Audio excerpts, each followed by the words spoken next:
Okay, so you know how sometimes the simplest stories can hit you with the biggest lessons? Yeah, for sure. I know you on that. Right. So today we're diving into one of those, it's about stuff, our stuff and well-being. Like, how connected are they really? Well, this should be good because, I mean, everyone has a story about too much stuff, right? Totally. And this one is, well, it starts with this person biking the Pyrenees, like over 100 kilometers. Wow. Just picturing that as tiring. I know, right? And they end up in Pamplona, Spain, just utterly exhausted. And Oh. it's there that things get interesting. The whole relationship with possessions, it kind of flips. It's more than just a travel log then. Way more. It's like this realization about what we carry and why we carry it and whether we need to, you know. I like it. So what's the mission for us today for our deep dive? I think it's got to be to take this person's experience and see if we can pull out some truths that resonate with us, like you listening right now, and maybe even, prompt some questions about your own stuff. Sounds like a plan. And to get us started, there's this quote right at the beginning of the story that just grabs you. The more you own, the more you are owned. It's like, whoa, Yeah, that's heavy. Literally and figuratively. so true. So let's unpack that as we go along, shall we? Let's do it. Okay. Okay, so picture this. Our traveler is in Pamplona, wiped out completely, and all they've got is like one clean set of clothes left. Oh man, the essentials. Right, so laundry time, but guess what? No handy washing machine here. Instead, it's a line of buckets, everyone waiting their turn. Okay, so a little different than what most of us are used to. Totally. And then showers another queue, and get this, a 3-hour wait. 3 hours just to get clean. You gotta, and talk about a forced slowdown. Yeah, that's some serious perspective right there. I mean, Yeah. I can't remember the last time I had to wait 3 hours for a shower. Me neither. And that's exactly the point. The traveler has this realization, we take so much for granted back home. Clean water, laundry whenever we want it. Things we consider totally normal are luxuries in so many parts of the world. Exactly. And it makes you think, is my need to shower right now any more important than anyone else's in that line? Right. It's like a leveler. Everyone's in the same boat, just wanting the same simple thing. Yeah, and that 3-hour wait, it becomes this unexpected moment of connection with other people, but also a chance to reflect on, global realities and your place in it all. So powerful how these little disruptions can lead to big shifts in thinking. Totally. And that humbling experience, it sticks with the traveler. Like it becomes part of the journey, not just the physical one, but the internal one too. I'm sensing a theme here. Oh, definitely. So, okay, finally clean, our traveler hits the road again, but something changes in Pamplona. There's this conscious decision to lighten the load, literally.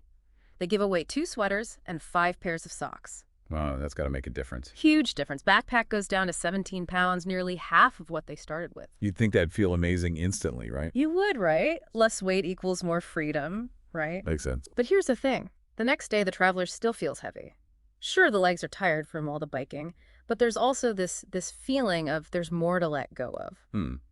Interesting. So it's deeper than just physical stuff then. Exactly. It's like this dawning awareness that maybe true lightness comes from shedding more than just clothes.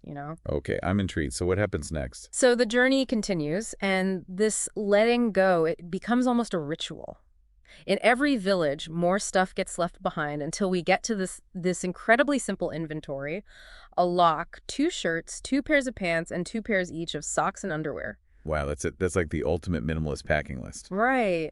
And when you hear that, it makes you think, what do I actually need versus what do I think I need? Big question for sure. And what's wild is that instead of feeling deprived, the traveler talks about feeling empowered, like abundant even. It's like this paradox: less stuff equals more freedom, more joy. The backpack is down to like 10 pounds, Ugh. and there's this lightness, a feeling of being able to do anything. It really challenges our assumptions about what we need to feel secure and content. Totally. And I think it taps into this idea of cognitive load. Like all our possessions, even if we're not using them, they still take up space in our minds.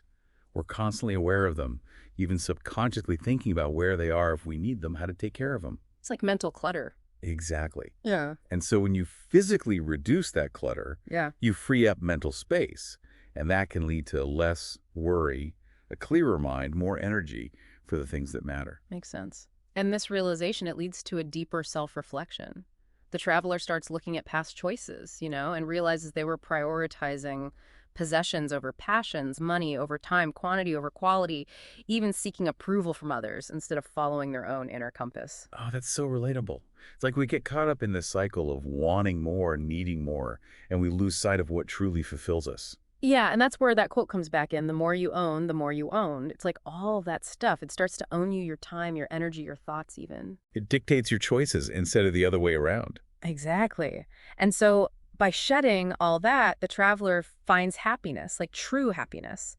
They talk about this feeling of shedding weight that held me back from knowing myself. It's like clearing out the external clutter makes space for the internal landscape to become clearer too. Right. And that clarity, it leads to a stronger sense of self, a connection with what the traveler calls their true self.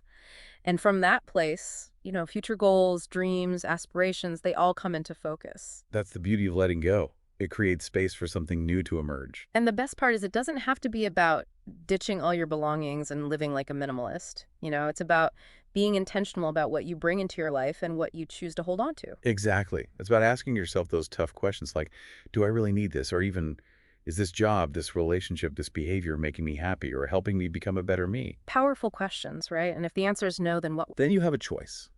That's the empowering message here. You have the power to change things, to let go of what no longer serves you. It's about taking control instead of letting yourself be controlled by things outside of you, whether that's stuff or commitments or even just, old ways of thinking. It's like that line, let it go. It's not just a catchy song, it's a philosophy for a more fulfilling life. So true. So let's bring it all home. What's the ultimate lesson from this journey? It's simple but profound. Prioritize what is truly important. Let go of the rest. Easier said than done, right? But so worth striving for. And it all starts with that awareness, Yeah. recognizing what might be weighing you down. Absolutely. And it's not just physical stuff either. It could be emotional baggage commitments that drain you, beliefs that limit you. So for you listening right now, what are those things? The things that are subtly owning you? What are you carrying that might be preventing you from experiencing more joy, more freedom, more lightness? It's a question worth pondering. And here's a final thought to leave you with. What if the pursuit of less actually leads to a feeling of greater richness and freedom in your life? Not just on some epic adventure, but in your everyday moments, in your relationships, in your work, in your connection with yourself. It's a possibility worth exploring. It really is food for thought. Definitely food for thought. Thanks for joining us for another deep dive. Until next time. Take care. Bye.